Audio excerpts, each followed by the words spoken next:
Mesdames et messieurs, bienvenue dans cette nouvelle édition de journal sur notre chaîne d'information préférée. L'information nous suit partout dans le monde, alors si vous êtes nouveau, abonnez-vous et activez aussi votre cloche de notification pour ne plus rien manquer. Charnier de Nyono, les femmes et Wagner accusés par la MINUSMA. Un rapport de la Division des droits de l'homme de la mission onusienne, consulté par Jeune Afrique, évoque l'implication de l'armée malienne et des mercenaires de la société russe Wagner dans le massacre d'une trentaine de personnes début mars. L'état-major général des forces armées maliennes avait dénoncé une opération de désinformation, arguant que ces derniers ne sauraient être responsables d'une telle abjection.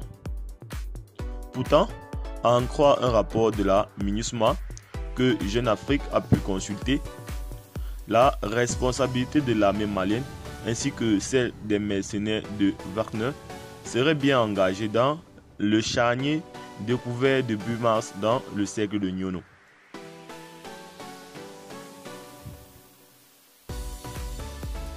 Alors qu'il fait l'objet de soupçons, suite aux allégations de découverte d'un charnier dans le cercle de Nyono largement diffusé sur les réseaux sociaux, l'état-major de l'armée malienne s'est porté totalement en faux contre ces allégations dans un communiqué.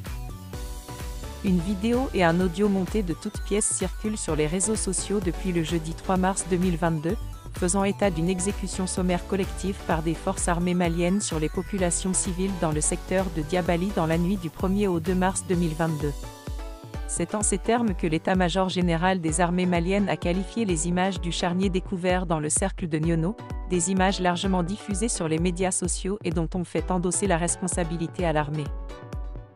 Dans ce communiqué lu sur les antennes de la chaîne nationale, l'armée malienne a rejeté toute responsabilité en se portant en faux contre ces allégations de nature à jeter le discrédit sur les forces armées respectueuses des droits de l'homme et du droit international humanitaire. En niant toute responsabilité des FAMAS dans ces allégations, selon lesquelles les militaires se seraient rendus responsables d'une tuerie sur des populations civiles dans la zone de Nyono sous l'emprise des groupes armés terroristes, l'état-major a qualifié ces images de désinformation. Les forces armées maliennes ne sauraient être responsables d'une telle abjection et ces informations constituent de la désinformation, selon la hiérarchie militaire. Pour elle, la mission première des forces armées maliennes demeure la protection des personnes et des biens.